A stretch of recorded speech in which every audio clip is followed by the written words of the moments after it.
Last कहाँ तक थे अपने, मतलब ज्योग्राफी में अपने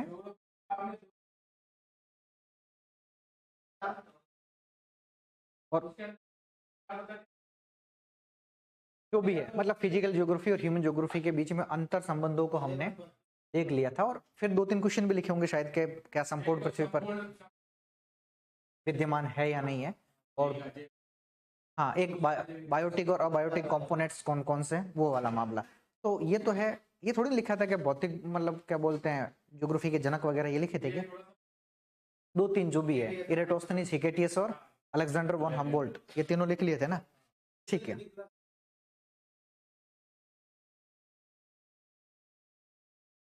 अब हम स्टार्ट कर लेते हैं। एक टॉपिक आता है हमारा जिसे हम कहते हैं अक्षांश, देशांतर और अंतरराष्ट्रीय तिथि रेखा।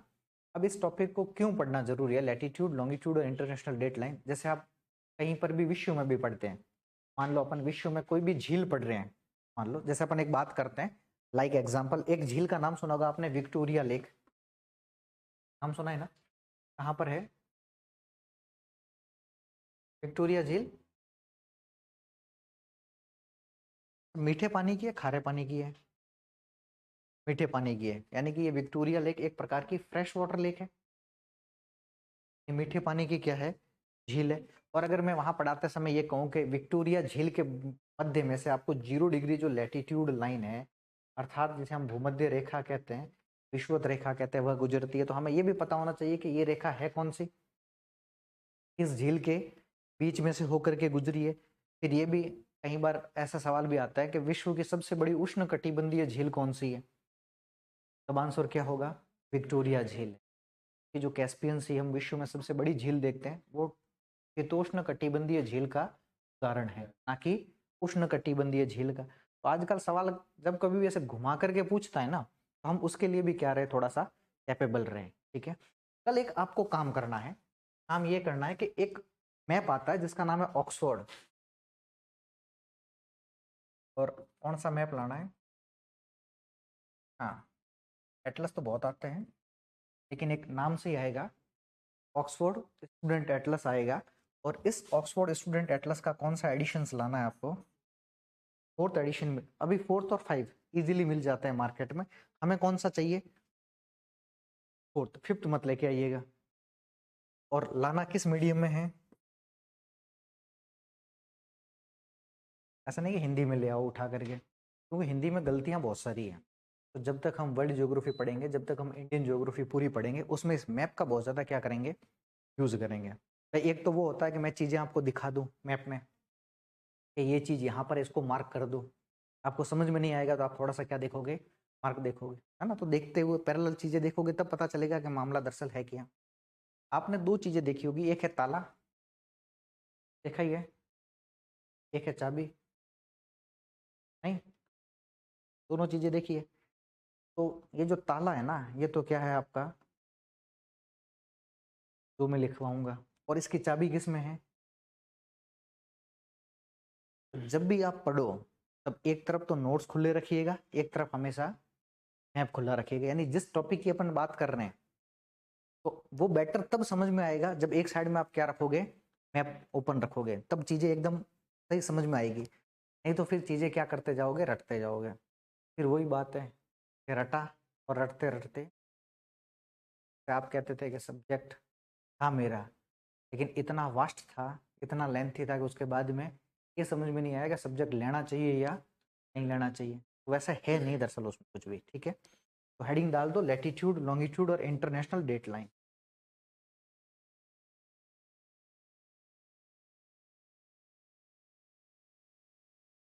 लैटिट्यूड, लॉन्गिट्यूड एंड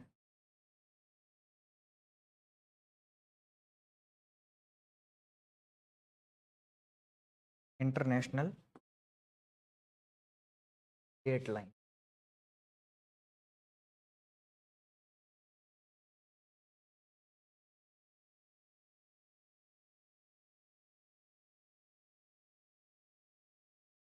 ये में क्या बोलेंगे,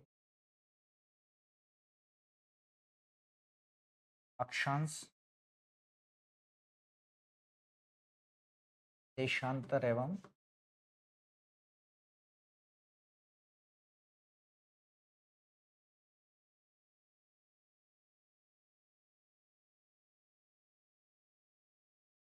अंतरराष्ट्रीय तिथि रेखा।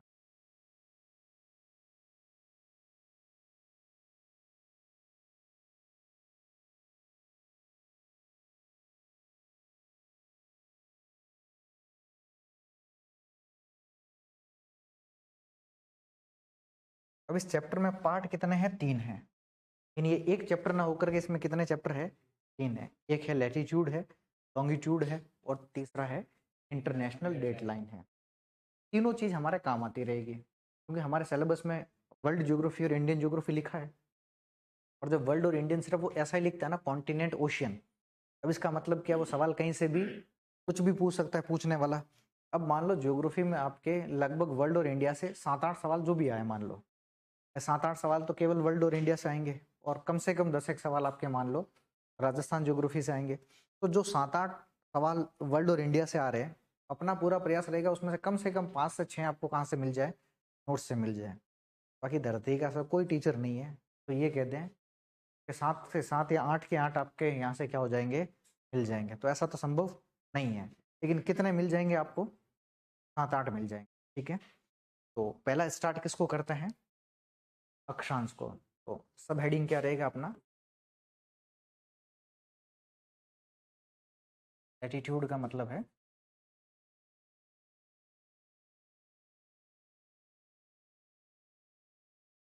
अब थोड़ा सा मुझे ये बताओ कि अक्षांश कहते किसे? काल्पनिक रेखाएं हैं और अक्षांश रेखाएं समय को बताती है, दूरी को बताती है। दूरी को अक्षांश रेखा कहते किसे? अच्छा, अक्षांश और अक्षांश रेखाओं में अंतर है या नहीं है? है, क्या अंतर है फिर?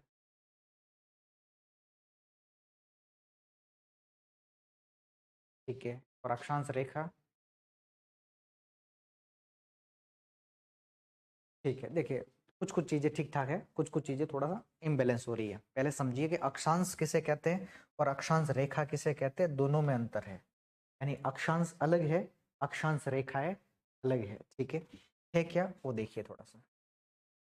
हम मान लेते हैं पृथ्वी है, अर्थ है, और ये हमारा पृथ्वी में कोई भी एक पॉइंट है और इस बिंदु को हमने बोल दिया सेंटर ऑफ द अर्थ है।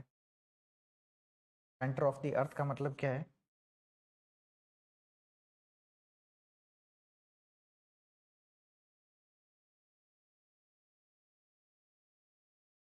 सेंटर ऑफ द अर्थ का मतलब है पृथ्वी का केंद्र बिंदु, नहीं केंद्र।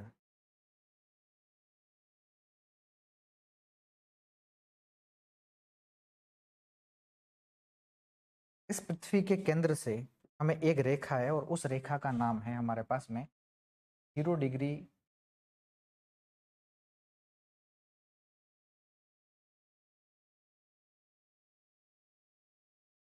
0 डिग्री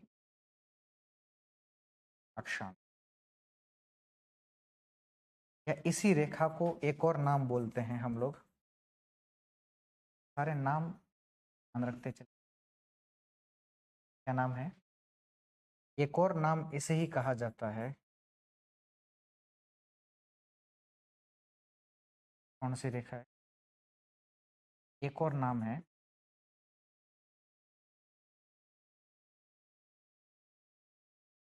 इनमें से कोई भी आ जाए।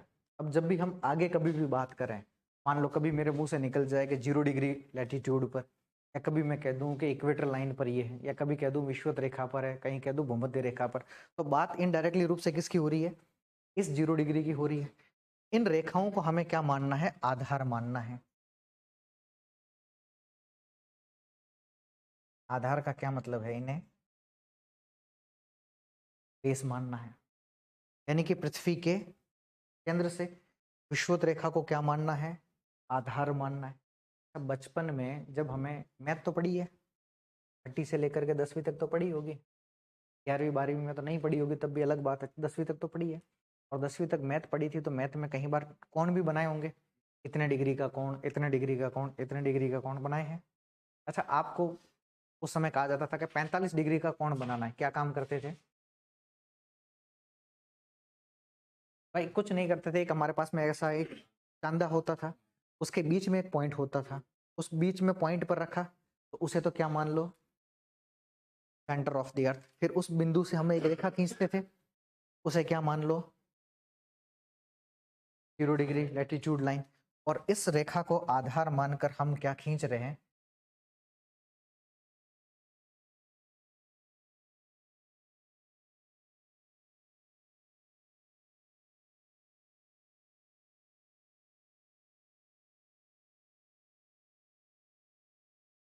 इन्हें कहते हैं हम, ये जितने भी खींच रहे हैं मान लो ऐसे, ये है कोणीय दूरी है, एंगुलर डिस्टेंस।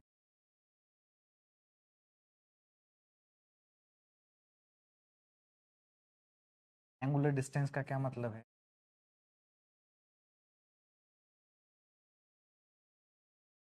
और इस एंगुलर डिस्टेंस को हमने कहा लैटिट्यूड,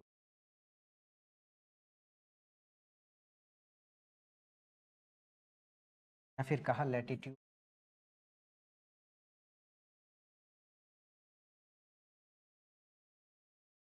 में कहेंगे या तो अक्षांश या अक्षांश बिंदु। अब अगर कोई हमें पूछे कि अक्षांश या अक्षांश बिंदु क्या है, तो अब ये नहीं कहोगे कि अक्षांश और अक्षांश बिंदु क्या। अब क्या डेफिनेशन बनी, पृथ्वी के केंद्र से विषुवत रेखा को आधार मानते हुए प्रत्येक डिग्री पर खींची गई कोणीय दूरी को क्या कहते हैं, अक्षांश कहते हैं। पर बचपन में हमने यही काम किया ना, कि यह मान लो किसी ने अपने को कहा कि 15 डिग्री का कोण बनाना है, तो हमने इस वाले कोण को कितना मेंशन कर दिया, 15 डिग्री है। किसी ने कहा कि भाई आपको तो मान लो 25 डिग्री का कोण बनाना है, किसी ने कहा 45 डिग्री का बनाना है, 55 डिग्री का बनाना है, 75 डिग्री का बनाना है, 90 डिग्री का बनाना है, तो ये सारे क्या बन रहे हैं, कोण है ना। एंगुलर डिस्टेंस ही तो है ना भाई, इतने डिग्री का, इसके बीच में कितना डिग्री अंतर है, तो कहोगे 15 है, इसके बीच में कितना, तो 25 है, इसके बीच में कितना है, 45 है। तो ऐसा ही क्या है, हमारे पास में एक एंगुलर डिस्टेंस नजर आ रहा है, कोणीय नजर आ रहा है, और उस कोण को हमने क्या बोल दिया, अक्षांश या अक्षांश बिंदु का है। तो अक्षांश या अक्षांश बिंदु कौन सा है, ये वाले जितने पॉइंट है ना, ये सारे के सारे क्या है, अक्षांश या अक्षांश बिंदु है। तो अगर कोई हमें ये पूछे कि अक्षांश तो समझ में आ गया, तो अक्षांश रेखा क्या है,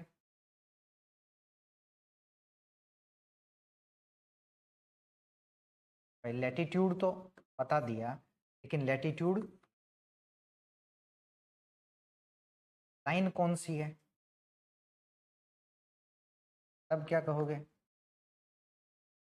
बताइए। तो फिर वही मामला, अगर हम यहाँ पर सेंटर ऑफ द अर्थ बनाते हैं और इस सेंटर ऑफ द अर्थ पर हम एक रेखा खींचते हैं, इस रेखा को क्या बोला हमने, 0 डिग्री। तो इधर में भी तो एक रेखा खींचेंगे ना, इस साइड कौन नहीं बना सकते क्या, बनाते हैं ना। तो ये भी रेखा कौन सी है, और ये भी कौन सी रेखा है, 0 डिग्री अक्षांश रेखा। अगर कोई कहता है कि हम यहाँ से लेकर के यहाँ तक जो एंगुलर डिस्टेंस बना रहे हैं, ये मान लो कोई भी है 45 डिग्री बना लेते हैं, और यहाँ से इस साइड में भी हमने कितना बना दिया, 45 डिग्री का कोण बना दिया। ये दो क्या बन गए आपके पास में, अक्षांश है ना, या फिर अक्षांश बिंदु है। अगर मैं इन अक्षांश या अक्षांश बिंदु को किसी एक रेखा के माध्यम से मिला दूं, तो ये रेखा क्या कहलाएगी, इस रेखा को हमने क्या बोल दिया,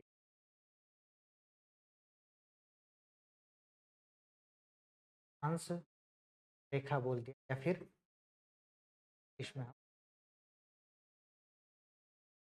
लाइन के नाम से जान। तो अब अगर कोई हमें पूछे कि अक्षांश क्या है, तब हम क्या कहेंगे, अक्षांश क्या है, कि पृथ्वी के केंद्र से विषुवत रेखा को आधार मानकर प्रत्येक डिग्री पर खींची गई कोणीय दूरी को क्या कहते हैं, अक्षांश कहते हैं। ठीक है, जबकि दो समान अक्षांशों को, दो समान अक्षांश है भाई, ये भी मान लो 45 डिग्री का है, 45 डिग्री नॉर्थ, तो ये भी कितने डिग्री का है, 45 डिग्री नॉर्थ है, दो समान अक्षांश है। दो समान अक्षांशों को मिलाने वाली जो काल्पनिक रेखा है या जो काल्पित रेखा है, उस काल्पनिक या काल्पित रेखा को क्या कहते हैं? अब दो शब्द आए हैं हिंदी में, एक है काल्पनिक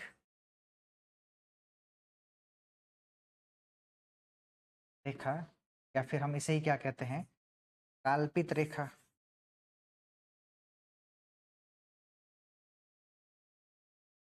और इंग्लिश में इसके लिए हम इमेजिनरी लाइन यूज करेंगे।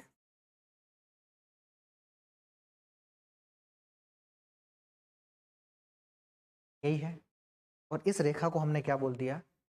अगर मान लो आपको यहाँ से दिल्ली जाना है, कभी आपने ऐसा देखा था कि अब इतने डिग्री अक्षांश रेखा या देशांतर रेखा आ गई, अब गाड़ी चेंज करो क्योंकि यहाँ बीच में अवरोध है, फिर आगे से दूसरी पकड़ो?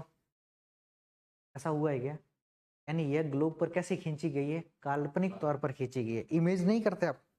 अगर एक तो मैं यहाँ से वास्तविक दीवार बना दूं, है ना, और एक मैं कहूँगा आप ऐसा मान के चलो कि यहाँ पर बीच में क्या है? दीवार है। तो ये कैसी रेखा है? काल्पनिक रेखा। इमेजिनेशन करना है आपको, कि इमेजिनेशन करो कि यहाँ पर बीच में कैसी है? दीवार है। तो ऐसी ही रेखा है हमारे ग्लोब पर खींची गई है। इन रेखाओं को क्या कहते हैं? अक्षांश रेखा कहते हैं। यानी अक्षांश अलग है और अक्षांश रेखाएं अलग अलग है। यानी अक्षांश और अक्षांश रेखा एक जैसी नहीं है, अलग अलग है दोनों के दोनों। ठीक है, दोनों चीज समझ में आई? अक्षांश और अक्षांश रेखाएं एक है या अलग अलग है? दोनों में फर्क है। क्या फर्क है ये समझ में आ गया? आज दिन तक आपने किसी भी किताब को उठा करके देख लेना, कभी भी आपको उसमें ये नहीं समझा रखा होगा कि अक्षांश किसे कहते हैं और अक्षांश रेखाएं किसे कहते हैं। चाहे आप एनसीईआरटी पढ़ लो, चाहे कोई सी भी मानक पुस्तकें पढ़ लेना। ठीक है, अगर आपका सब्जेक्ट हायर एजुकेशन में अच्छा रहा है तब तो आपको इसके बारे में ठीक ठाक पता भी होगा। अदरवाइज तो घिसापट्टी नहीं करते लोग। घिसापट्टी समझ दो ना कैसे? आधा अधूरा ज्ञान, वहां से लिया कॉपी पेस्ट मार दिया। इस टॉपिक को पूरा पढ़ने के बाद में, जब तक ये इंटरनेशनल डेडलाइन तक क्या नहीं हो जाए, समाप्त नहीं हो जाए, पूरे यूट्यूब पर टटोल देना। सिर्फ मेरे वीडियो अगर मैंने कहीं डाले तो उसको छोड़ करके अगर इस टॉपिक को किसी ने ढंग से पढ़ा रखा हो, पूरा यूट्यूब तो बड़ा पड़ा है ना, जितना सर्च करना चाहो उतना सर्च करके एक बार देख लेना, क्या इसको ऐसे समझा रखा है या नहीं समझा रखा, आपको खुद पता चल जाएगा। वो तो घर जाने के बाद ट्राई तो करते ही होंगे, है ना? एक बार नहीं हो तो एक बार, एक आध बार ट्राई करके देख लेना। हाँ, यहीं कर लेना, घर कर लेना, कहीं पे भी कर लेना, ताकि पता तो चले आपको कि वास्तविक हकीकत में उतना डिटेल्ड में है भी चीजें या डिटेल्ड में नहीं भी है। ठीक है, सारा फिर पहले इस वाले डायग्राम को उतार लेना, ऊपर वाला तो देख लिया, एज इट इज उतारना और हेडिंग लिखना उसमें लैटिट्यूड।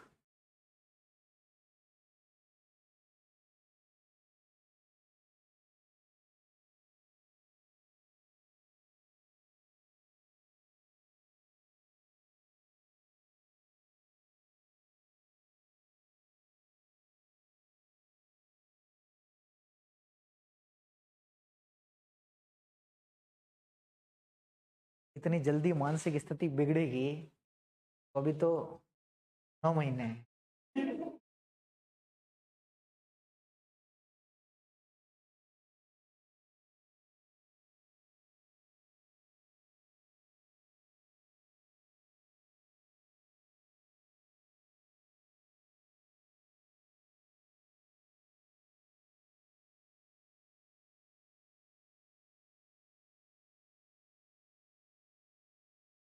टेक्निकली टर्म्स है ना, हिंदी इंग्लिश दोनों में लिखते चलिए। भी इंग्लिश में तो लाइब्रेरी में तो मामला ठीक इंग्लिश दिक्कत नहीं है। क्या हो गया, समझ में नहीं आ रहा है? तो उतार लो, पढ़ना बाद में। लैंग्वेज तो मेरी लिखवाऊंगा ना मैं।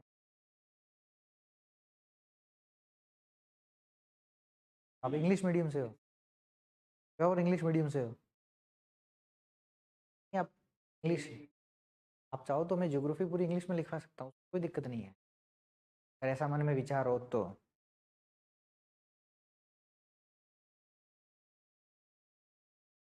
तब प्योर इंग्लिश चाहिए या केवल अपनी बेसिक अंडरस्टैंडिंग वाली? हाँ, तो ठीक है, मैं दोनों ही लिखवा सकता हूँ, इसमें आप कंफर्टेबल हो बताओ।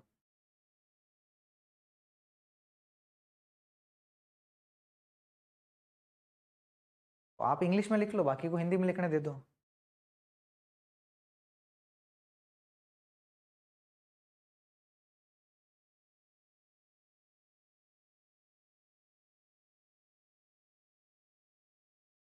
हाँ, तो एंगुलर डिस्टेंस है, तो कोणीय दूरी बन रही, वो अभी समझाता हूँ। आप एक बार लिखो, मैं फिर वापस समझाता हूँ आप।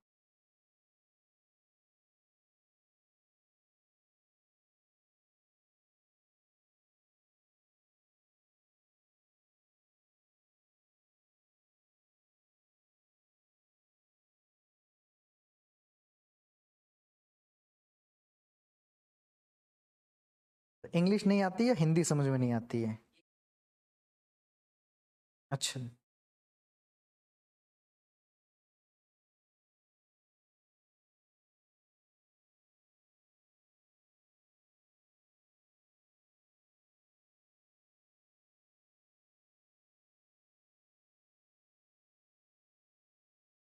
ठीक है, लिखें, पहले लिखिएगा अपने, इसमें हिंदी वाला लिख लो अपने, इतना ही उतार ले। पृथ्वी के केंद्र से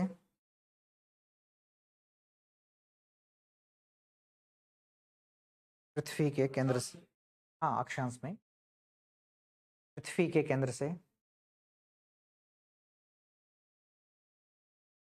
विषुवत रेखा को आधार मानकर, विषुवत इक्वेटर लाइन,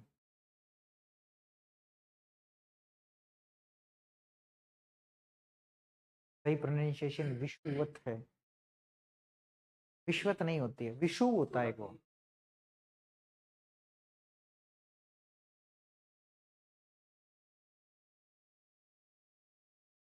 विषुवत रेखा को आधार मानकर प्रत्येक डिग्री पर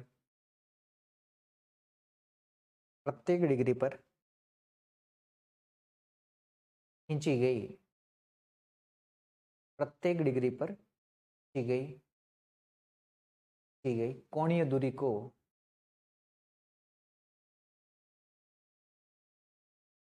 दूरी को अक्षांश कहते हैं। अपने लिख लो, the distance angular distance drawn, DRAWN, at each oblique any, drawn at each oblique any degree from the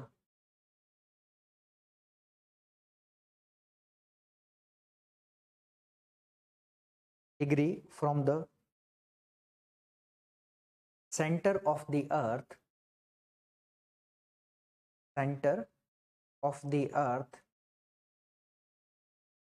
to the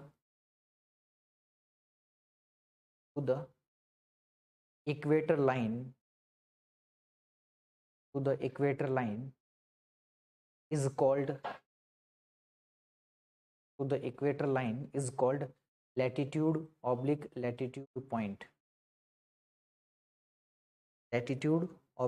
latitude point, अब एक चीज है इसमें कि पृथ्वी के केंद्र से, यानी पृथ्वी का केंद्र बीच में से कोई भी अपन ने देख लिया, इस सेंटर ऑफ द अर्थ से हमने इक्वेटर लाइन को क्या माना है, आधार माना है, और आधार मान करके प्रत्येक डिग्री पर, प्रत्येक डिग्री का मतलब 1 डिग्री, 2 डिग्री, 3 डिग्री, 4 डिग्री तक, ऐसे आगे बढ़ते चलो, प्रत्येक डिग्री का मतलब तो यही हो गया, प्रत्येक डिग्री पर खींची गई कोणीय दूरी को क्या कहते हैं, अक्षांश कहते हैं। अच्छा, इस पूरे पैराग्राफ में से अगर कोई एक शब्द अंडरलाइन करना हो तो कौन सा? ईच, या फिर एनी, या फिर प्रत्येक, और एक है एंगुलर डिस्टेंस, को अंडरलाइन कर लो, प्रत्येक और कोणीय दूरी को। कोणीय दूरी एक शब्द है, प्रत्येक एक अलग है, ईच और एनी, और एक एंगुलर डिस्टेंस, इसको हम क्या बोलते हैं, अक्षांश कहते हैं। एक चीज थोड़ा सा ध्यान रखने वाली बात है कि अक्षांश अलग है, अक्षांश रेखाएं अलग है। अब अक्षांश रेखा हम किसे कहते हैं दरअसल, तो हम अक्षांश रेखा के बारे में क्या कहते हैं, ये वाला डायग्राम बना लो, फिर हेडिंग डालना अक्षांश रेखा,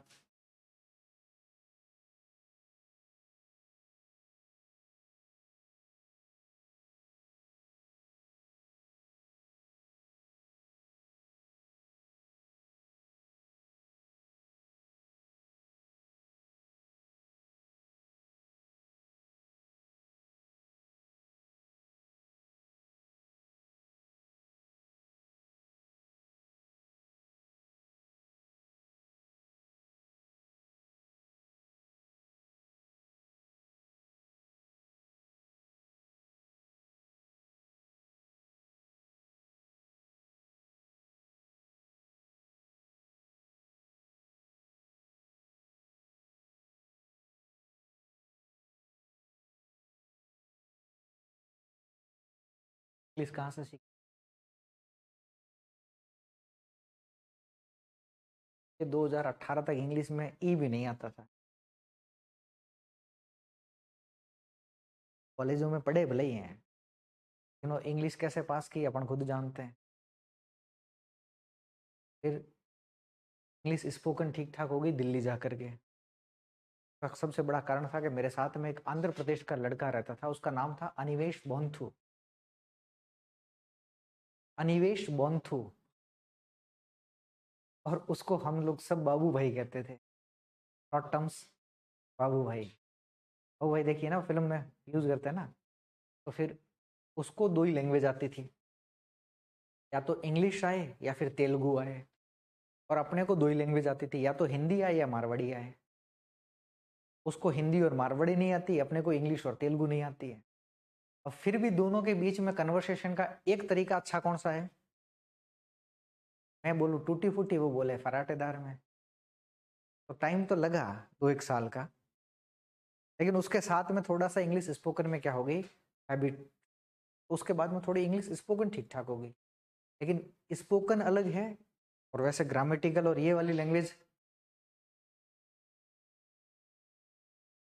हाँ,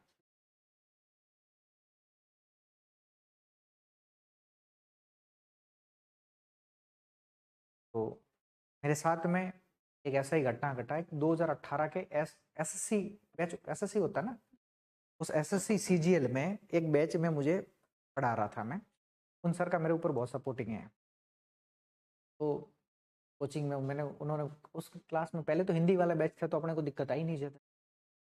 दिक्कत कहाँ आई जब इंग्लिश वाला बैच आया। अब उस इंग्लिश वाले बैच में, एक बैच में 40% पॉपुलेशन इंग्लिश मीडियम की आ गई, और 60% कौन सी आ गई? तो उनकी डिमांड थी कि सर हमें जीके भी किस में चाहिए, इंग्लिश में चाहिए। तो सर ने जोश जोश में वहाँ पे बोल ही दिया होगा कि कोई बात नहीं, जीके भी इंग्लिश में पढ़ा देंगे, क्या दिक्कत है। अब जीके पढ़ाने वाले कोई इंग्लिश में नहीं है भाई। हिस्ट्री तो फिर भी समझ ले वो लोग, ज्योग्राफी और इकोनॉमिक्स जैसे सब्जेक्टों में सबसे ज़्यादा कहाँ दिक्कत आती है? टर्मिनोलॉजी और साइंस में दिक्कत आती है। तो बोले कि सर हमें ये 3 सब्जेक्ट तो स्पेसिफिक रूप से क्या चाहिए, इंग्लिश में चाहिए ही चाहिए। सर बोले कि एक काम करना, कल से तेरे को क्या करना है, इंग्लिश में भी पढ़ाना। मैंने कहा सर आता अपने को कुछ नहीं है इंग्लिश में। बोले काम कर, नोट्स लेके जा तो साथ में। मैं कहा सर नोट्स तो बना के लेके चला जाऊंगा, लेकिन वो बोलना भी तो आना चाहिए वहाँ पे। तो पढ़ के बताऊं तो क्या होगा मामला?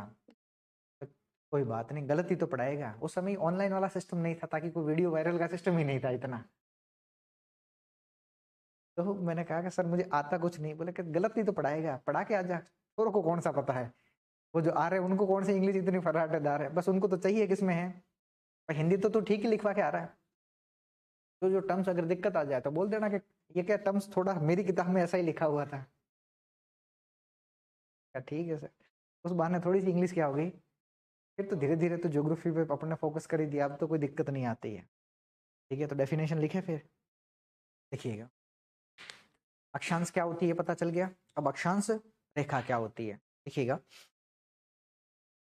दो समान अक्षांशों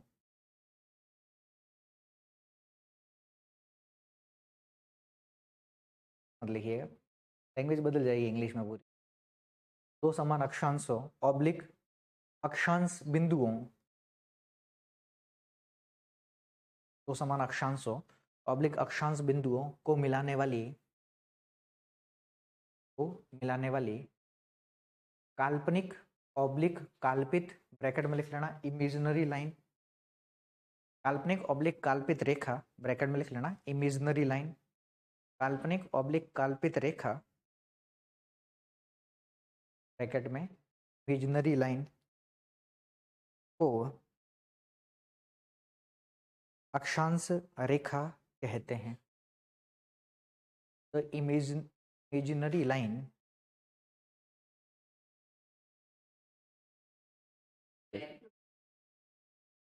ठीक है। फिर मिलाने वाली काल्पनिक रेखा को क्या बोलते हैं? अक्षांश रेखा। हाँ, जितने भी पॉइंट्स है उतने सारे को क्या बोलते हैं? लैटिट्यूड्स बोलते हैं। तो अक्षांश अलग है और अक्षांश रेखाएं अलग अलग है। अब अगर सेकंड वाले पैराग्राफ में एक शब्द को अंडरलाइन करना हो तो किसको करोगे? इमेजिनरी लाइन को, काल्पनिक रेखा को। यानी ये रेखा ग्लोब पर वास्तविक तौर पर खींची नहीं गई है, ग्लोब पर काल्पनिक तौर पर क्या है, खींची गई है। तो अब यहाँ से दो सवाल बनते हैं।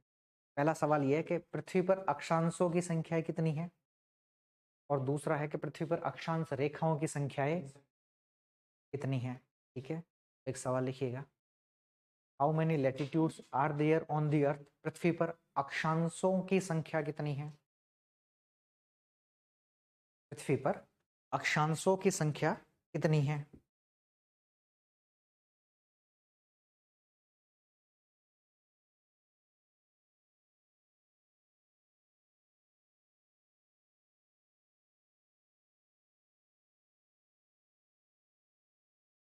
दूसरा सवाल है, चार ऑप्शन, ये चारों सिमिलर है। पृथ्वी पर अक्षांशों की संख्या कितनी है, और ऑप्शन चारों लिखिएगा। चारों लिख लो ना, ABCD।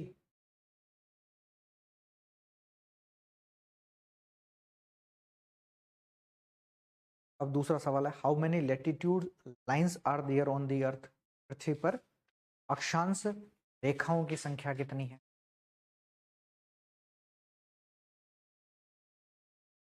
पृथ्वी पर अक्षांश रेखाओं की संख्या कितनी है।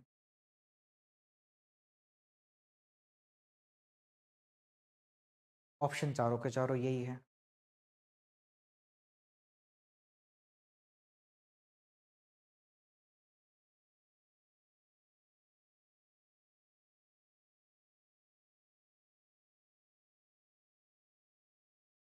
अब पहले का ऑप्शन क्या होगा, राइट। अक्षांशों की संख्या कितनी है, 181 है। ठीक है, यानी ऑप्शन नंबर सी को राइट कर लो पहले में, और दूसरे में ऑप्शन नंबर ए को राइट कर लो। अक्षांश 181, अक्षांश रेखाएं 179 है। अब तीसरा प्रश्न सबसे इंपॉर्टेंट, पृथ्वी पर अक्षांश तथा अक्षांश रेखाओं की संख्या में, पृथ्वी पर अक्षांश तथा अक्षांश रेखाओं की संख्या में कमी का मुख्य कारण क्या है।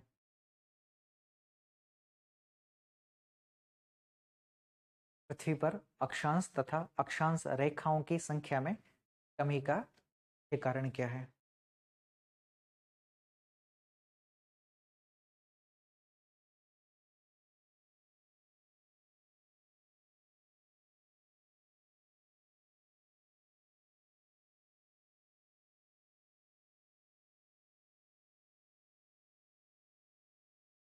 ठीक है, अक्षांश और अक्षांश रेखाओं की संख्या में कमी का मुख्य कारण क्या है, बताइए क्या कारण है। आंसर क्या होगा तीसरे वाले का, मुख्य कारण पूछा, मेन रीजन। ध्रुव के ध्रुव होने का कारण क्या है? दोनों तरफ से 90 डिग्री होने का कारण क्या है।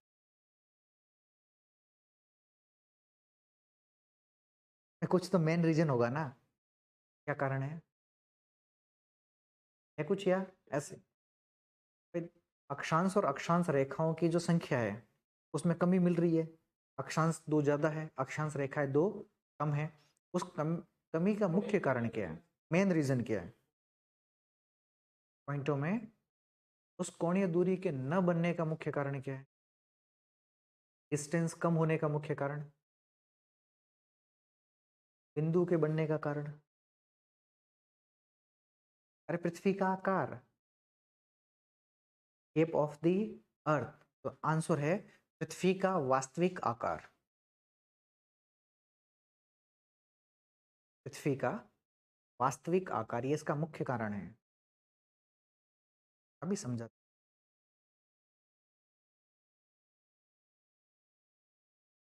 पृथ्वी का वास्तविक आकार, हाँ, जो ट्रू शेप है इसका है अर्थ का।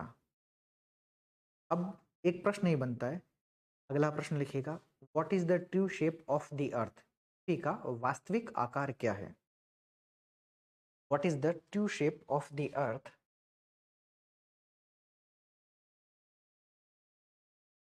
और जो भी ऑप्शन है वो हिंदी इंग्लिश दोनों में लिखिएगा।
और आपके पास में 5 ऑप्शन है। ऑप्शन नंबर पहला है जियोड। जियोड के लिए हिंदी में किस शब्द का प्रयोग करते हैं? अब ऑप्शन नंबर दूसरा है ओवेल। ओवेल का मतलब है अंडाकार। ऑप्शन नंबर तीसरा है लाइक ऑरेंज, अब नारंगी के समान। चौथा है लॉन्ग सर्कुलर, दीर्घ वृत्ताकार। और पांचवा है ऑबलेट अधवक्ष। पांचों के पांचों ऑप्शन लिखिएगा।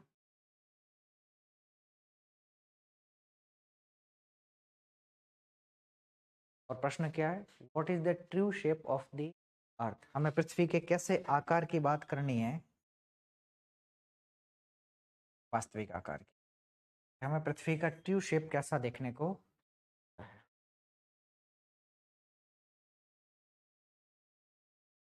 TRU।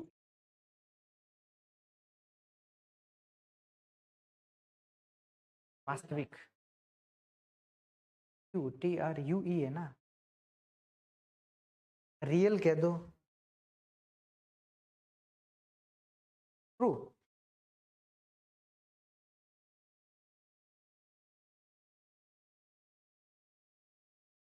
हाँ वो कह दो आप, बाकी वैसे ट्रू बोलते हैं इसको। आइस करते हैं, पता है ना? आइस का एक एग्जाम होता है।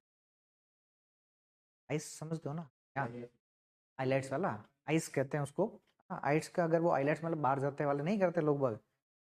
हाँ आईलाइट्स वाले में। तो वो आइस का जब भी एग्जाम होता है तो उस आइस के एग्जाम में आप लोगों ने देखा होगा प्रोनाउंसिएशन का बड़ा रोल होता है।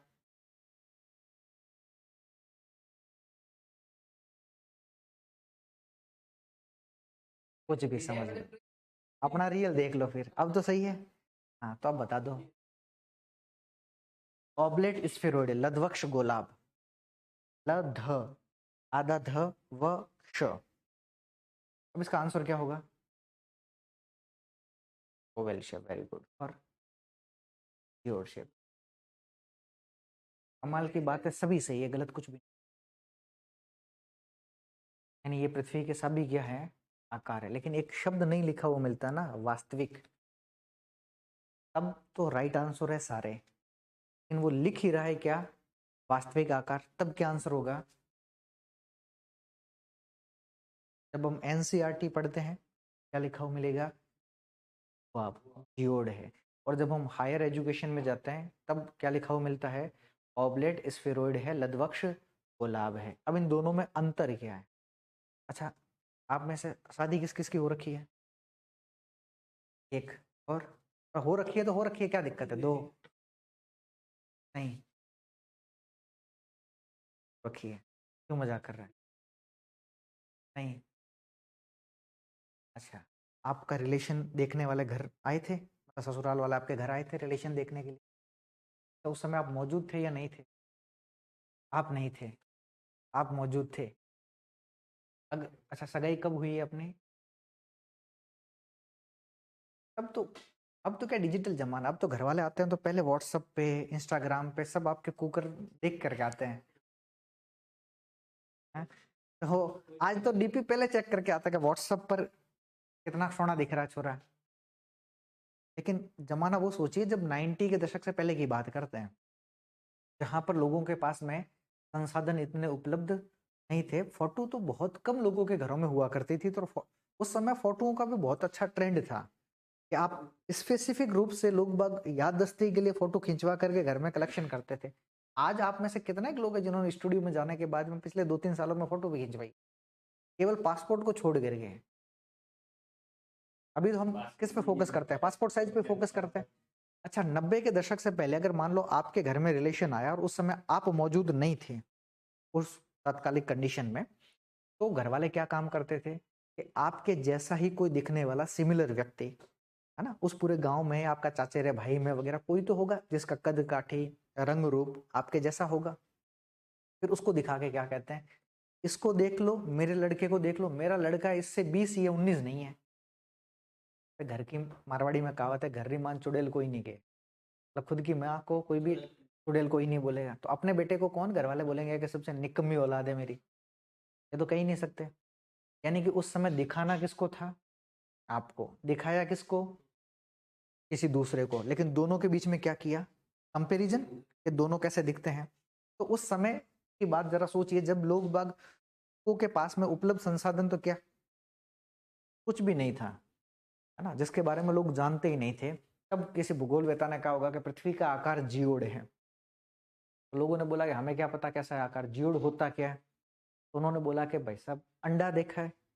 बोले हाँ। तो क्या अंडे कार है, अंडे के समान है। तो कुछ लोग ऐसे भी होंगे बोले कि शुद्ध शाकाहारी हम तो, हमने अंडा जिंदगी में ना देखा है ना देखना चाहते हैं, अब बताओ आकार क्या है।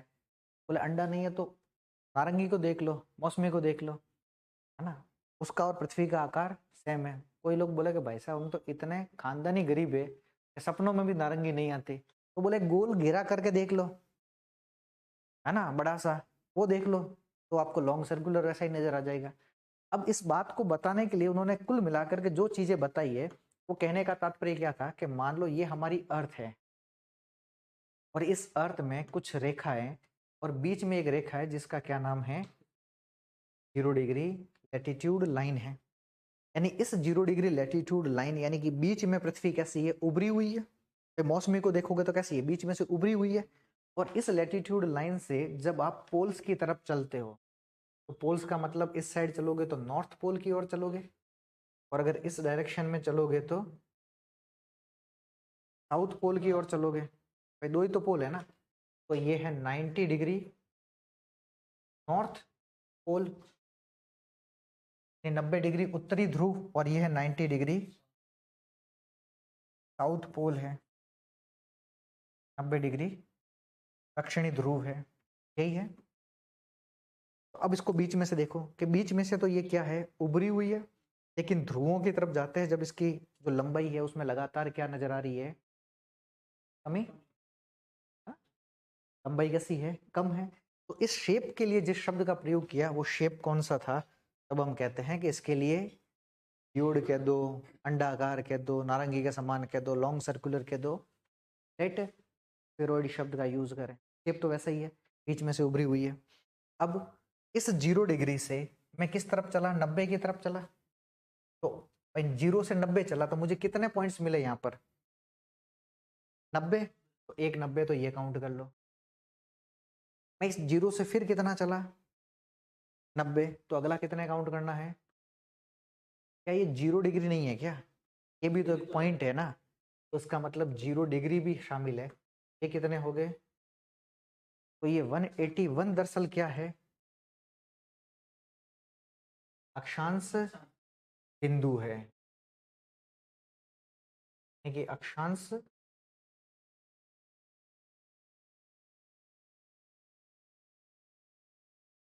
अब इसमें से हमें कितने घटाने हैं, 2, जो अक्षांश बिंदु के रूप में तो है लेकिन अक्षांश रेखा के रूप में नहीं है। रेखा का मतलब तो कब होगा कि भाई जब यहाँ पर भी 90 डिग्री का कोण बनता, इस साइड भी 90 डिग्री का कोण बनता, तो ऐसा होता। लेकिन हम इस जब ग्लोब को वास्तविक हकीकत में देखते हैं तो हमें कुछ ऐसा नजर आ रहा है। ऐसा समझिए, ये वाला पॉइंट है ना बीच में, ये वाला, ये सिर्फ एक ही पॉइंट है। बाकी इसको समझ लो, आगे वाली को समझ लो, आप थोड़ा सा अलग अलग रेखाएं समझ लो। तो ये धीरे धीरे पॉइंट्स कैसे हैं, ऐसे फैले हुए नजर आ रहे हैं। ऐसे नहीं नजर आए तो इसमें तो ऐसे ही आपको क्या नजर आ रही। और ये सारी की सारी क्या खींची इन्होंने, कोणीय दूरी है ना। और इस कोणीय दूरी को क्या बोल दिया, अक्षांश बिंदु बोला। जब इस साइड वाली कोणीय दूरी को आप इस साइड वाली कोणीय दूरी के साथ में जब भी मिलान करोगे तो बनने वाले को क्या कहोगे, अक्षांश रेखा कहते हैं। यानी कि यहाँ पर 90 डिग्री एक ही बन रहा है। हाँ, इस साइड और बन रहा होता तब तो हम क्या कहते हैं, रेखा खींच पाते। भाई रेखा मिलाने के लिए हमें 2 बिंदु चाहिए ना। अब इससे आगे जब भी बढ़ोगे तो ये जैसे 80 है तो इसके बीच में कितने हैं आपको, 89, 88, 87 ऐसे मिलते जाएंगे, लेकिन वो सभी क्या है, बिंदु है, दोनों तरफ बन रहे हैं। तो दोनों तरफ बने इसलिए हम उस पर क्या खींच पाएंगे, रेखाएं खींच पाते हैं।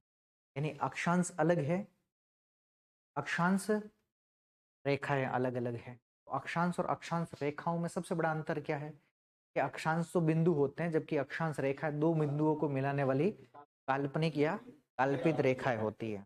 तो अगर हमें यही पता चल गया कि काल्पनिक और कल्पित रेखाओं के कारण है तो कितने कम है इसमें से, तो 181 में से अगर हम कितने घटा दें तो पीछे कितने बच जाएंगे। और ये 179 हमारे पास में क्या है, कहेंगे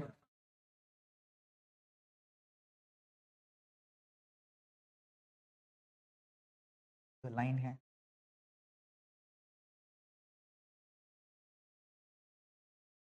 अब ये दो कौन से घटाए हैं, तो हमने कहा कि 90 डिग्री नॉर्थ और 90 डिग्री साउथ, इन दोनों को हमने क्या कर दिया है, लेस कर दिया है। तो जो पीछे बचे हैं, बचे कितने हैं 179, और ये 179 हमारे पास में क्या है, लैटिट्यूड लाइन से है, अक्षांश।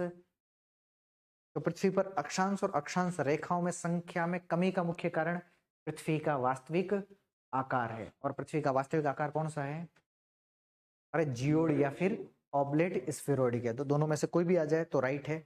इसके अलावा बाकी सारे ऑप्शन तो राइट है ही है, गलत उसमें कुछ भी नहीं है। लेकिन वास्तविक आकार कौन से दो, या तो जियोड कह दो या फिर ऑब्लेट, नहीं आ सकते। बाकी तो आ सकते हैं, बाकी इनमें से तो एक ही आएगा, और उसमें से भी 99% जियोड आएगा। ठीक है, यहां तक कोई दिक्कत नहीं है, तो नोट करके नीचे लिख लो। पृथ्वी पर अक्षांश एवं अक्षांश रेखाओं में अक्षांश एवं अक्षांश रेखाओं की, पृथ्वी पर अक्षांश एवं अक्षांश रेखाओं की, अक्षांश एवं अक्षांश रेखाओं की, अक्षांश रेखाओं की संख्या में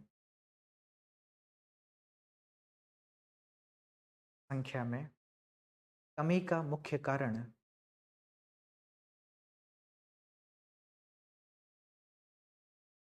अक्षांश एवं अक्षांश रेखाओं की संख्या में कमी का मुख्य कारण पृथ्वी का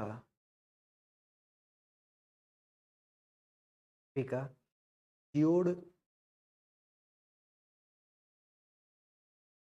शेप, पृथ्वी का जियोड शेप में होना है, जियोड शेप में होना है। अब जियोड शेप का मतलब है, हाँ, भूआभ आकृति में होना है, जिससे या जिसके जिसके परिणाम स्वरूप, जिसके परिणाम स्वरूप 90 डिग्री नॉर्थ तथा 90 डिग्री साउथ, जिसके परिणाम स्वरूप 90 डिग्री नॉर्थ तथा 90 डिग्री साउथ, 90 डिग्री नॉर्थ तथा 90 डिग्री साउथ अक्षांशों के रूप में हैं, अक्षांशों के रूप में है, पूर्ण विराम ब्रैकेट में लिख लो, न कि अक्षांश रेखाओं के रूप में, पूर्ण विराम के बाद में ब्रैकेट में लिख लो, न कि अक्षांश रेखाओं के रूप में।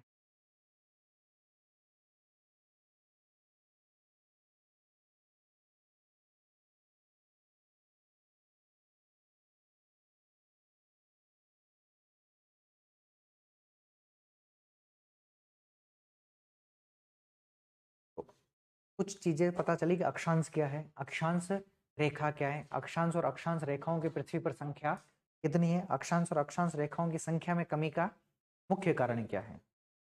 अब अगला सवाल क्या बनता है, तो सवाल ये पूछेगा कि इन अक्षांश रेखाओं को किस दिशा से किस दिशा की ओर खींचा गया है।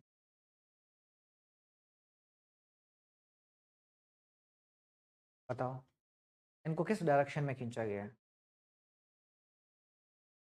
पश्चिम से पूर्व की ओर खींचा, ना कि पूर्व से पश्चिम की ओर खींचा गया। क्योंकि जब भी हम कभी भी बोलते हैं चीजें, हमारे मतलब बोलने में सबसे पहला प्रोनाउंसिएशन ईस्ट का होता है, पूर्व का होता है, जबकि वास्तविक गति है कि इन रेखाओं को पश्चिम से पूर्व की ओर खींचा गया है।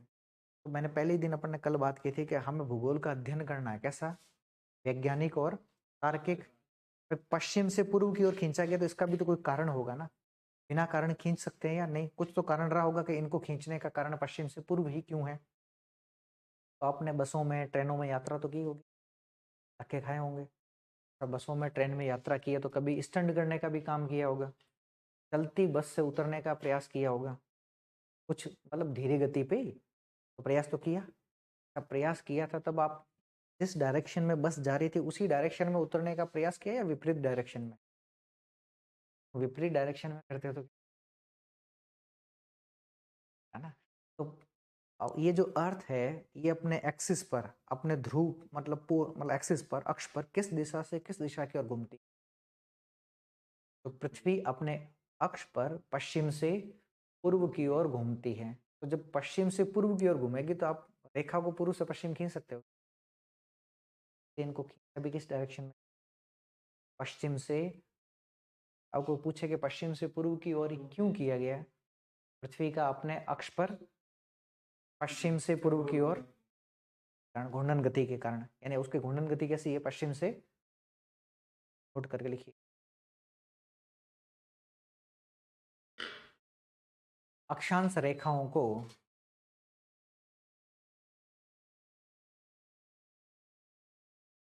अक्षांश रेखाओं को विषुवत रेखा के समानांतर, इक्वेटर लाइन के पैरेलल, अक्षांश रेखाओं को विषुवत रेखा के समानांतर पैरेलल, विषुवत रेखा के समानांतर पश्चिम से पूर्व की ओर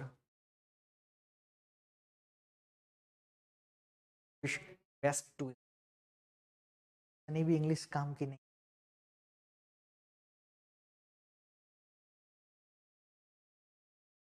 पश्चिम से पूर्व की ओर खींचा गया है, कोमा, इसका मुख्य कारण पश्चिम से पूर्व की ओर खींचा गया है, इसका मुख्य कारण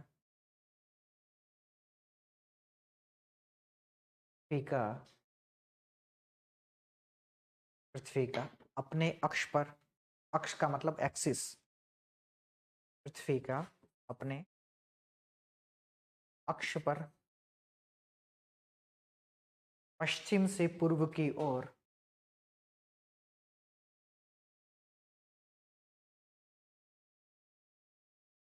पश्चिम से पूर्व की ओर घूर्णन गति, पश्चिम से पूर्व की ओर घूर्णन गति, इसी घूर्णन गति को ऑब्लिक करके लिखिएगा दैनिक गति।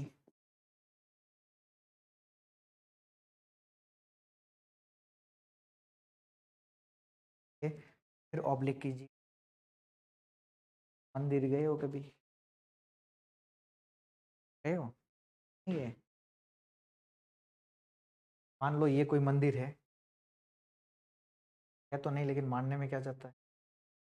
मंदिर में ये क्या है? मूर्ति स्थापित है। तो आपने इस मूर्ति के चारों ओर कभी घूमने का प्रयास किया होगा? ऐसे घूमते नहीं, तो क्या बोलते हैं? परिक्रमा बोलते हैं, यही बोलते हैं ना? तो एक तो पृथ्वी की गति होती है जिसे हम कहते हैं, कैसी गति है?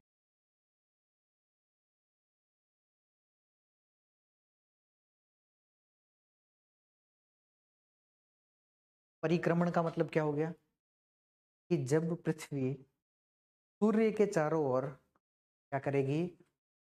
चक्कर लगाएगी, तो इस गति को क्या कहते हैं?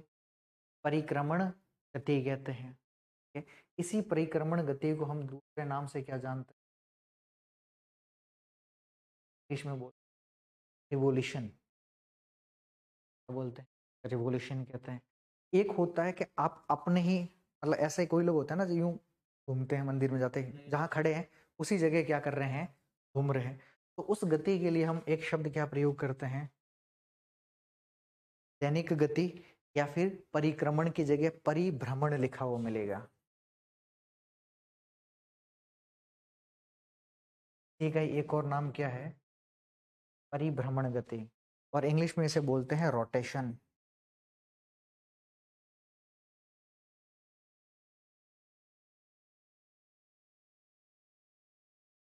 या तो कह दो घूर्णन गति, या कह दो दैनिक गति, या फिर कह दो परिभ्रमण गति के परिणाम स्वरूप, परिभ्रमण गति के परिणाम स्वरूप होता है। परिभ्रमण गति का है। ये परिणाम स्वरूप होता है परिभ्रमण गति का। तो कोई हमें पूछे कि इनको पश्चिम से पूर्व की ओर ही क्यों खींचा गया है, तब क्या कारण होगा? हाँ, क्या पृथ्वी का अपने अक्ष पर घूर्णन गति या फिर दैनिक गति या वार्षिक गति का होना है, और यह गति किस दिशा से किस दिशा की ओर है? तब आंसर होगा वेस्ट टू,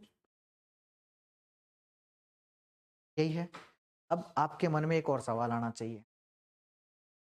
सवाल ये आना चाहिए, हम जब भी पढ़ते हैं तो हम ये लिखते हैं कि हमारे यहाँ पर सबसे पहले सूर्योदय और सूर्यास्त ईस्ट से होता है, वेस्ट से नहीं होता है।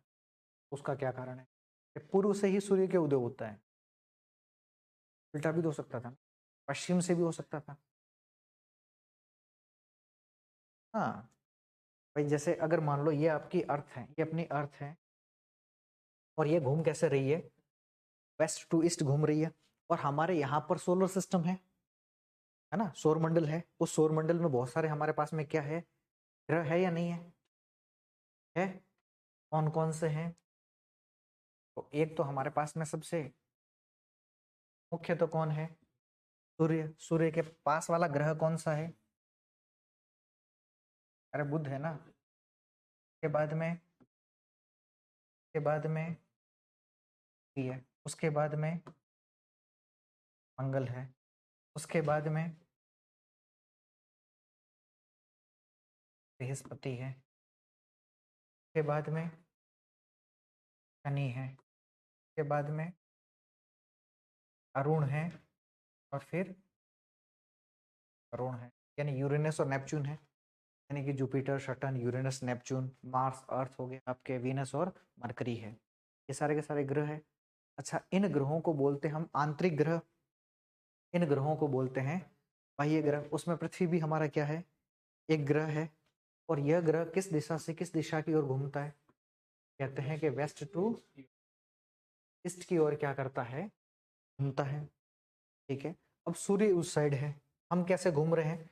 वेस्ट टू ईस्ट की ओर घूम रहे हैं। अब 3D डायमेंशन में सोचना, अगर हम ऐसे घूम रहे हैं तो सबसे पहले सूर्य अपनी जगह स्टेबल है, सूर्य में तो कोई मूवमेंट नहीं हो रहा है, जबकि हकीकत में होता भी है लेकिन वो बहुत माइनर होता है। ठीक है, हमें ये मान के चलना सूर्य क्या है, तो उस साइड सूर्य है, स्थायी है। और ऐसे पृथ्वी क्या कर रही है? तो सबसे पहली बार सूर्य के सामने पृथ्वी का कौन सा भाग जाएगा? अरे ईस्ट जाएगा ना, क्योंकि घूम कैसे रही है यूं। तो सबसे पहले उस साइड हमेशा कौन सा जाएगा? ऐसे जाएगा। ठीक है। तो इसीलिए हमारे यहाँ पर हमेशा सूर्योदय और सूर्यास्त कहाँ से होता है? पूर्व से, ईस्ट से होता है।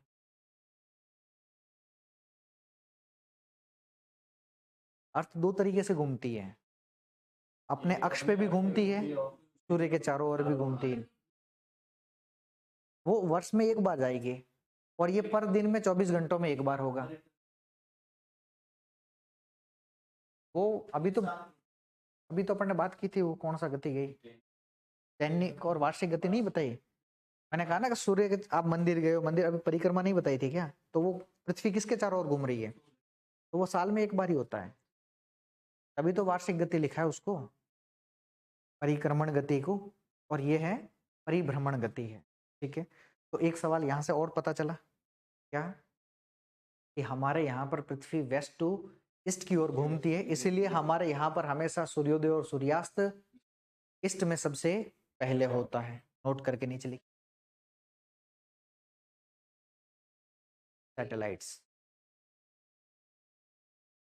सैटेलाइट्स है। अभी वो आगे आएगा, चिंता मत करो। वो वो सब आएगा, अभी इसी चैप्टर में सब आएगा।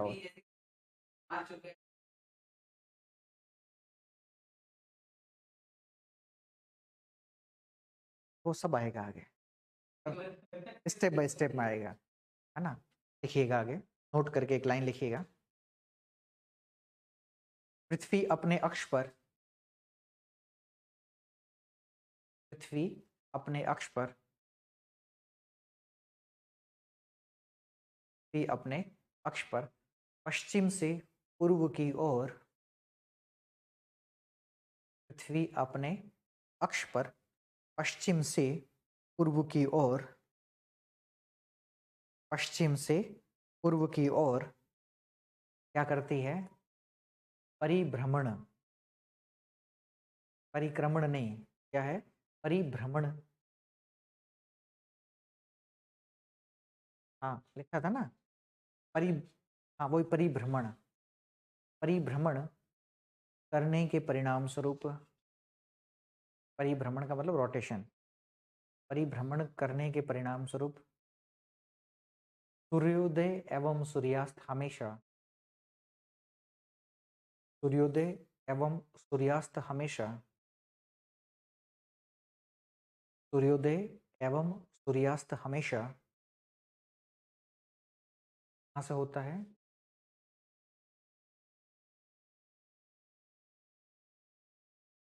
सूर्योदय एवं सूर्यास्त हमेशा पूर्व में होता है। देखिएगा, फिर बताता हूँ कैसे है।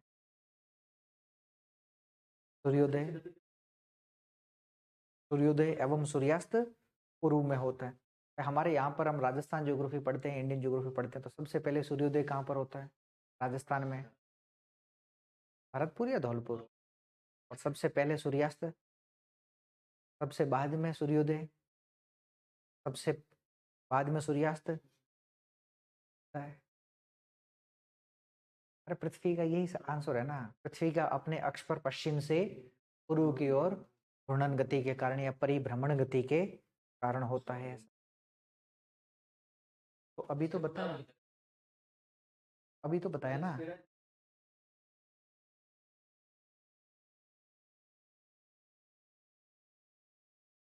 अभी ये क्या समझाया मैंने कि अब पृथ्वी अपने अक्ष पर कैसे घूम रही है? तो सबसे पहले यहाँ सूर्य है, तो पृथ्वी ऐसे घूम रही है, तो सबसे पहले पृथ्वी के पास में कौन सा, मतलब कौन सा भाग पृथ्वी का पूर्व वाला भाग सूर्य के सामने जाएगा, तब पहले क्या होगा? सूर्योदय होगा। अब ये भाग जाएगा तो सबसे पहले छुपेगा भी तो यही भाग ना, कि आगे गया तो छुप भी तो यही रहा है।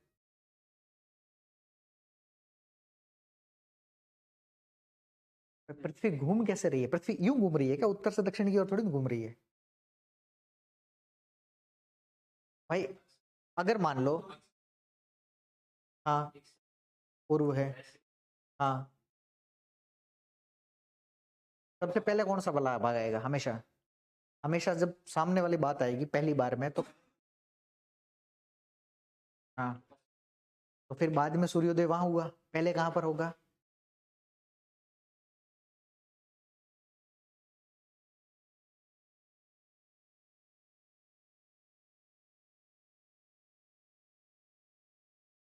ईस्ट की तरफ अभी आएगा, चिंता मत करो, वो भी मैं बताऊंगा कि अपने अक्ष पर क्या है।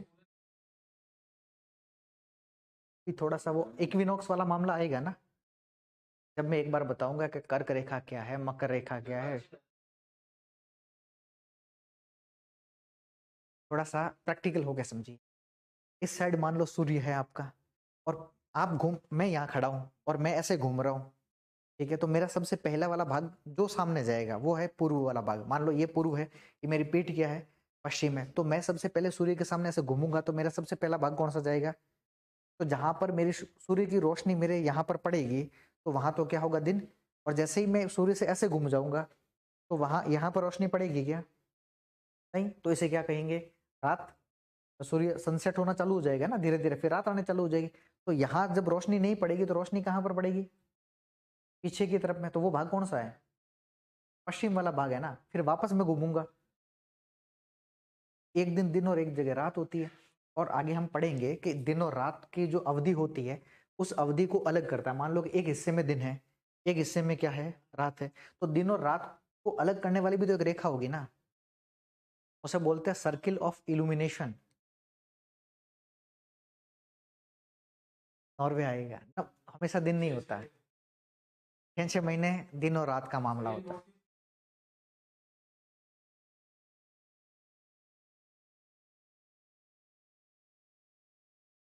नॉर्थ ईस्ट नहीं, वो नॉर्थ वाला भाग, ईस्ट वाला भाग ज्यादा है ना भाई। अगर आप कम एरिया में बात कर रहे होते, एक छोटे लिमिटेशन एरिया में बात करते जब, तो हम कह सकते हैं कि नॉर्थ ईस्ट वाला भाग है। लेकिन सूर्य के सामने तो पूरा भाग जा रहा है ना, ऐसा तो है नहीं कि पूरा फ्रंट नहीं जा रहा है। आगे हम एक और डायग्राम यूज करेंगे, थोड़ा सा टाइम लगेगा। उसके बाद में वो आपको पता चल जाएगा कि जो रेखा हम ऐसे सीधी खींचते हैं ना, कर्क रेखा, वो वास्तविक तौर पर सीधी नहीं है। वो कैसी है, तिरछी नजर आती है। उसका भी कारण क्या है, तो अपने अक्ष पर झुका होना। ठीक है, फिर आगे हम और देखेंगे उसमें कई बार सवाल ऐसा बनता है कि अक्ष और कक्ष, कक्ष का मतलब होता है ऑर्बिट, अक्ष का मतलब है एक्सिस, एक्सिस और ऑर्बिट के बीच में कितना एंगुलर डिस्टेंस हमें देखने को है। फिर एक और होता है लंब, कई बार पूछता है कि अक्ष और लंब के बीच में कितना अंतर है, तो वो थोड़ा सा शुड बी पेशेंस, सब मामला आ जाएगा आपके। तो यहाँ तक सवाल पता चला। अब मेरी तरफ से आपके लिए एक होमवर्क है, सवाल है, सवाल लिखिएगा।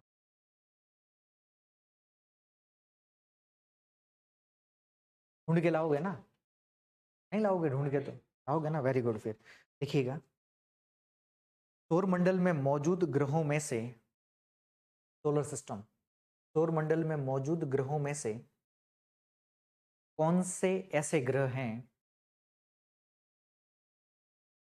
कौन से ऐसे ग्रह हैं जो सौर मंडल में मौजूद ग्रहों में से, सौर मंडल में मौजूद ग्रहों में से कौन से ऐसे ग्रह हैं जो पृथ्वी के विपरीत, अर्थात जो पृथ्वी के विपरीत, अर्थात विपरीत का मतलब उल्टे, विपरीत अर्थात ईस्ट टू वेस्ट, ठीक है, विपरीत अर्थात ईस्ट टू वेस्ट यानी पूर्व से पश्चिम की ओर घूर्णन गति करते हैं। ग्रह है कि उपग्रह है?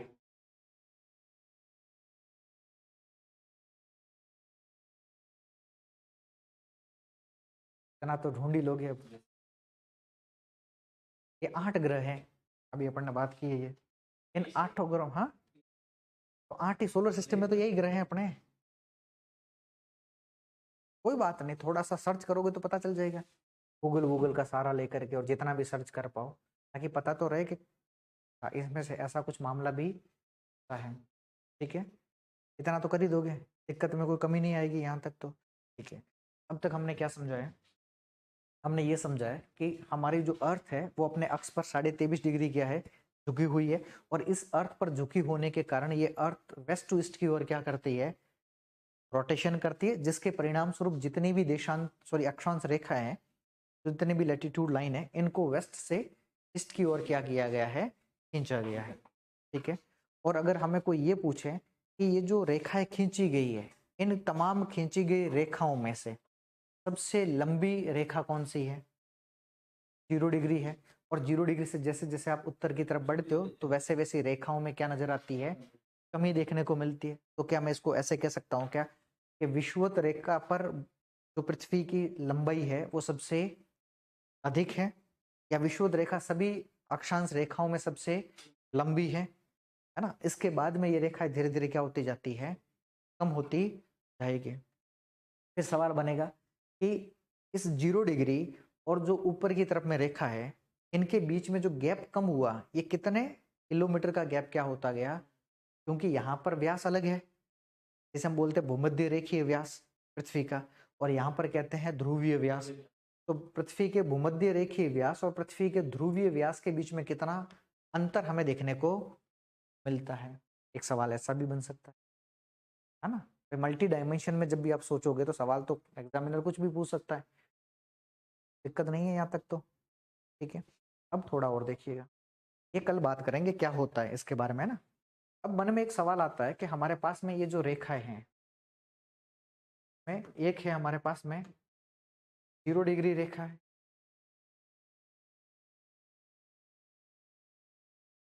और इस 0 डिग्री अक्षांश रेखा से हम जिस डायरेक्शन में ऊपर की तरफ बढ़ेंगे तो ये है नॉर्थ की तरफ जा रहे हैं, और यहाँ पर किस तरफ जा रहे हैं, साउथ की तरफ जा रहे हैं। हाईएस्ट हमें यहाँ पर कितना मिलता है, और यहाँ पर कितना मिलेगा, 90 डिग्री, 90 डिग्री नॉर्थ और 90 डिग्री साउथ की बात है। इस 0 डिग्री से जो भी उत्तरी भाग है उसके लिए हम शब्द यूज करते हैं नॉर्दर्न हेमिस्फीयर।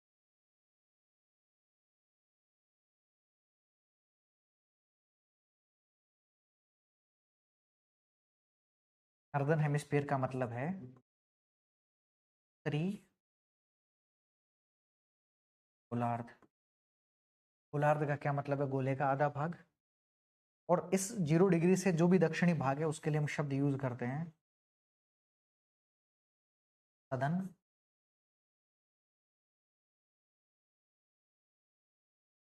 हेमिस्फीयर, हिंदी में बोलेंगे दक्षिणी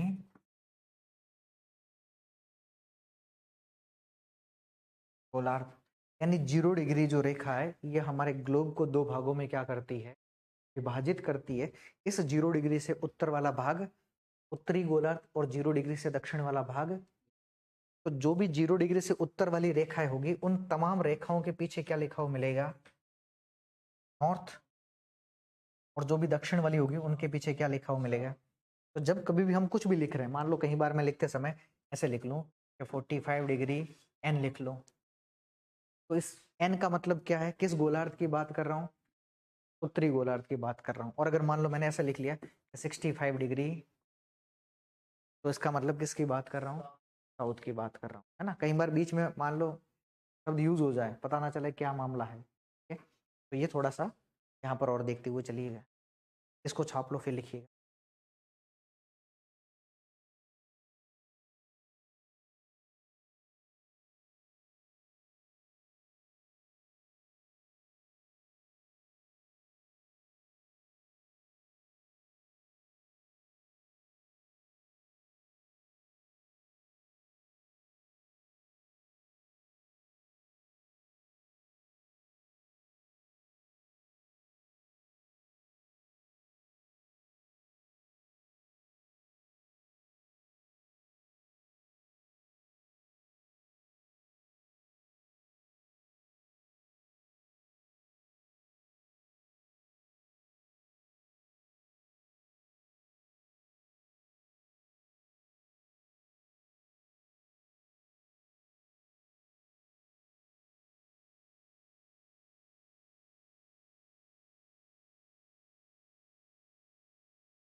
देखिएगा,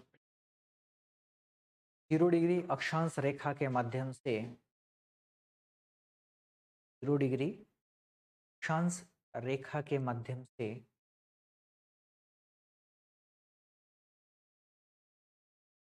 0 डिग्री अक्षांश रेखा के माध्यम से ग्लोब को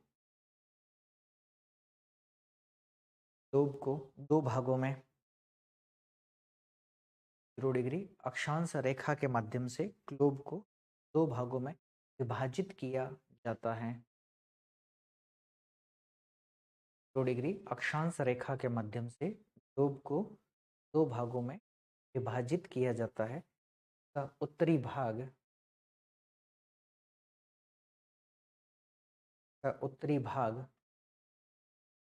उत्तरी गोलार्ध तथा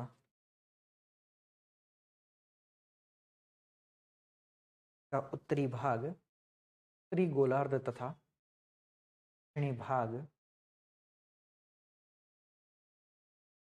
दक्षिणी भाग दक्षिणी गोलार्ध कहलाता है। का उत्तरी गोलार्ध तथा दक्षिणी भाग दक्षिणी गोलार्ध कहलाता है। ठीक है, कोई दिक्कत नहीं है? दिक्कत में कोई कमी हो तो यहाँ तक बता दो। समझ में आया क्या है मामला, क्या नहीं है? तो इतना चीज़ें याद कर लोगे, इसमें तो कोई रॉकेट साइंस है ही नहीं। ध्यान रखिएगा, ये चैप्टर जितना आपको इजी लगता है ना उतना दरअसल इजी है नहीं है। अब तक जो पढ़ी है ना आपको लग रहा होगा इसमें क्या है, दो चार चीज़ें हैं, लेकिन जब यहाँ से सवाल अपन अप्लाइड देखेंगे, जैसे ये टॉपिक खत्म होता है, अक्षांश देशांतर और इंटरनेशनल डेडलाइन जब भी खत्म होता है, लगभग इससे बनने वाला जितने 30-40 क्वेश्चन हैं, इतने अच्छे से अच्छे 30-40 क्या बन सकते हैं, प्रश्न बन सकते हैं। हम उन तमाम प्रश्नों को यहीं पर क्लास में ही क्या कर देंगे, MCQ फॉर्मेट में सॉल्व करते चलेंगे। एक सवाल चलता है, मैं डिस्कस करता हूँ, कितना सही है कितना गलत है आपको पता चलता रहेगा, ताकि आपको उससे पता चलेगा कि इस टॉपिक से सवाल बनते कितने हैं। अपने जो भी सब्जेक्ट, जो मैं सब्जेक्ट पढ़ाऊंगा, जैसे ही एक टॉपिक खत्म होता है, मान लो तो पहला टॉपिक खत्म हो गया अक्षांश वाला, तो अक्षांश से संबंधित जितने सवाल है वो सवाल अक्षांश देशांतर और इंटरनेशनल डेट जितने सवाल बनते हैं या किसी भी कॉम्पिटिटिव एग्जामिनेशन में इससे सवाल पूछे गए, उन तमाम सवालों को हम यहाँ पर क्या कर लेंगे, मेंशन कर लेंगे। तो लगभग ये 50-55 के आसपास में सवाल बनेंगे आप, तो 50-55 से ज़्यादा मुझे नहीं लगता कि इस टॉपिक से और कोई सवाल बनने की संभावना भी बनेगी। जितने मैक्सिमम बन सकते हैं उतने अपन खींचते हुए चलेंगे। ऐसे ही हम साइकोलॉजी में देखेंगे कि साइकोलॉजी में मान लो पहला टॉपिक में से कितने सवाल है, तो उसके जितने बेस्ट क्वेश्चन बन सकते हैं, है ना, उन सभी क्वेश्चंस को अपन क्या करते हुए चलेंगे, क्लास में सॉल्व करते हुए चलेंगे। ऐसे इकोनॉमिक्स में कर लेंगे, बाकी वाले सर अपना अपना खुद का खुद जाने क्या क्या करना है क्या, लेकिन अपने में थोड़ा मैटर